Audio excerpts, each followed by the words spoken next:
So what if you had a garment that you really liked and that garment fit you perfectly and you really wish that you had more of the same, maybe in a different color or a different fabric, but you can't find another one like it anywhere. Now, maybe you have a garment that can't be worn anymore. Maybe it has a hole in it or a stain that just won't come out, but you really, really love the fit. Well, today I am going to show you two different techniques on how to create a pattern from an existing garment. And these two techniques really come in handy when you need it.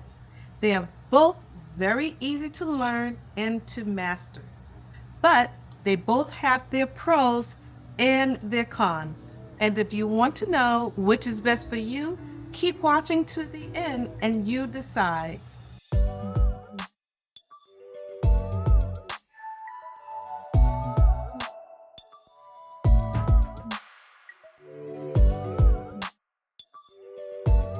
Hello everyone, I'm Aletha of Ribbons and Zippers. Welcome back to my channel. I'm so glad that you stopped by. If you're new here, let me say welcome. So let's jump right in it. Let me show you what you're going to need to perform these two techniques. Okay, so first you're going to need to have a few things. You're going to need to have your pins. We're going to need to have some fabric pencils. These are fabric pens. They're markers that come off in the heat. I like to use charcoal pens, and I'm going to show you why. It really shows up well on organza or any type of nylon fabric that you're using. You can use tailor's chalk as well. Make sure you use a color that stands out, like a blue or a pink. You're also going to need to have some embroidery floss. Now for this particular project, I used a really dark embroidery floss, a black. You can use black, brown, purple. The choice is up to you. You're going to need to have some rulers. So go ahead and grab your straight ruler, your curved rulers for this project. You're going to need to also have a seam ripper, your tape measurer. My go-to is the friction pens. They're erasable pens. They also disappear in the heat. And a pair of scissors, and maybe even a small pair of scissors to make some notches. Okay, let's put these aside. Now you're going to need some needles. Now you're going to need to have embroidery needles. I have a few here that's nice and long that I'm going to be using with my embroidery floss. So these needles are nice and long, as you can see, and they have a nice long eye. Make sure you choose the right needle. You can use a very sharp needle or a rounded needle. The reason why you need a nice long eye is because you need to be able to insert your embroidery floss. So since we're going to do the rub off technique first, let me tell you a little bit about it. Since you are tracing the seams instead of cutting them, you will be keeping the original garment intact. So the first thing that we're going to do is outline our seams. Let me show you. Now, depending on the type of fabric, that's going to determine what type of needle that you're going to use. For cotton and heavyweight fabric, such as denim, now this is a stretch denim, so I am going to be using a sharper needle with a long eye. But for delicate fabrics such as silk or jersey, you're going to use a rounded needle with a long eye as well. So we're going to just go ahead and thread.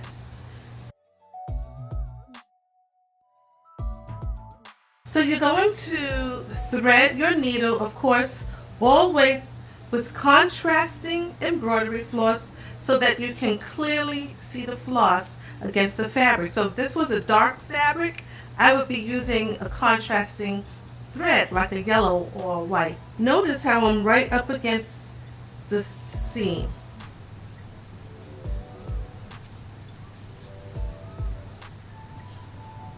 And I'm only picking up 1 or 2 pieces of thread along the seam.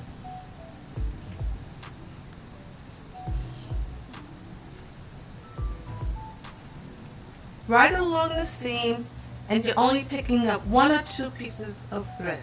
Now you're going to go ahead and trace, just as I did, all along the outside side seam. These are pants, so I'm tracing along the outside side seam. I'm tracing along my inseam. I traced my pocket. I traced my waistband. I did the same thing on the back. I traced my back seam, and I also traced my dart.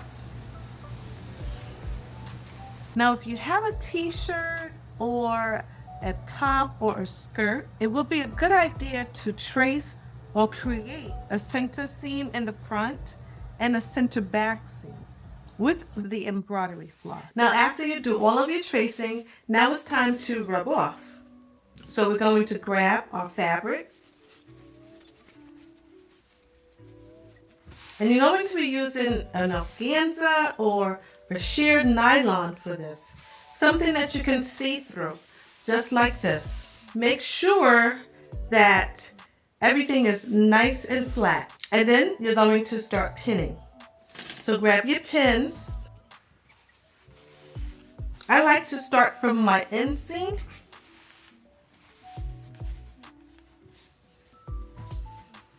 and just pin close to where you're going to be rubbing off, but do not pin on the thread, and just pin.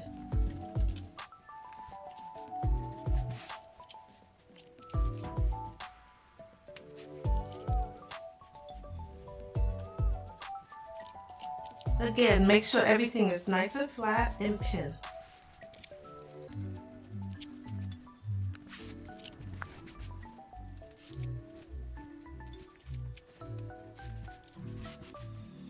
Now just make sure you're pinning close to the section that you want to rub off or trace.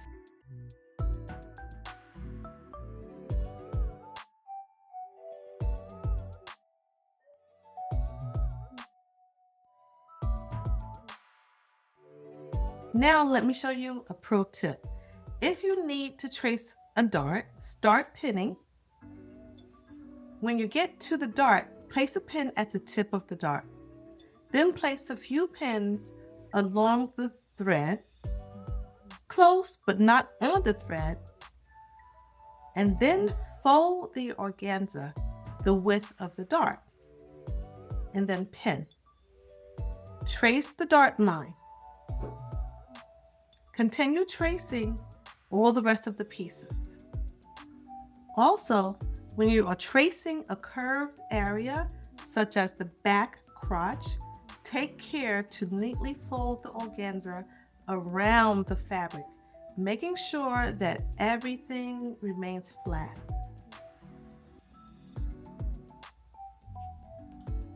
And here we have it. Once all of the pieces are rubbed off and cut out, you're going to need to make any needed adjustments. Now next, lay your pieces on the pattern paper and straighten it out, and then pin.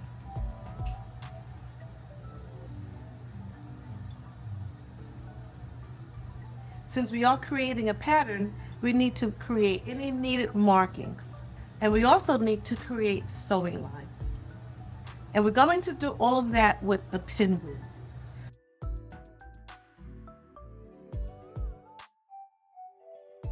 When all of our lines are done, we need to make sure that everything is nice and smooth and straight. So let's go ahead and trace our pinwheel lines. You can see the raised dots from the pinwheel. Then add your seam allowance.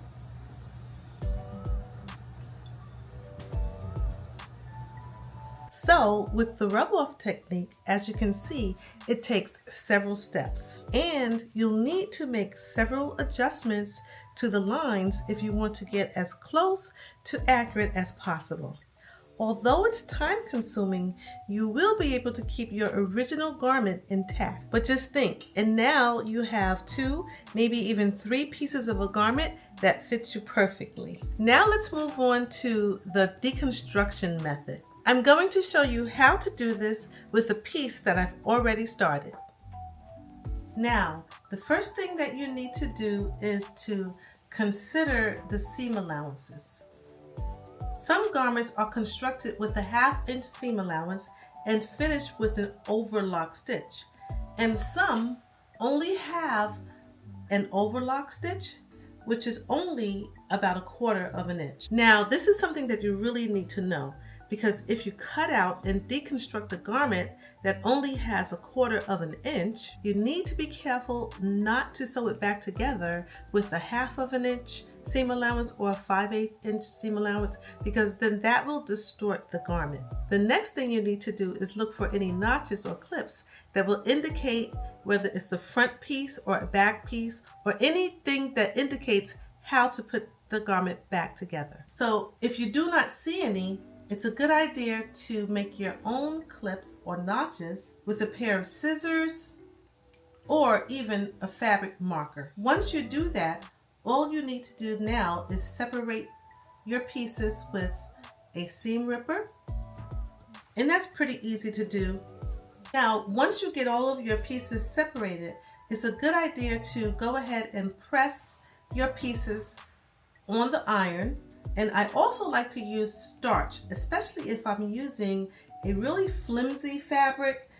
That gives it some stiffness in order to make this fabric into a pattern. But remember, if you are going to press, the iron is going to make any disappearing marker disappear from the heat. Now all you need to do is pin your pieces to your fabric. Now, of course, if you have deconstructed a garment made of knit, make sure that your fabric is knit. And if it's woven, use woven fabric. I don't think I need to tell you this, but you never know. It's always something that you need to keep in mind. Be sure to transfer any markings or any notches, and make any notations that you need to make. For instance, if you need to put a grain line, and of course, once you cut out your pattern, you're going to transfer those markings onto your new fabric as well. Now all you need to do is cut out your fabric for sewing. You don't even need to add seam allowances because it's already in the garment. And you're done.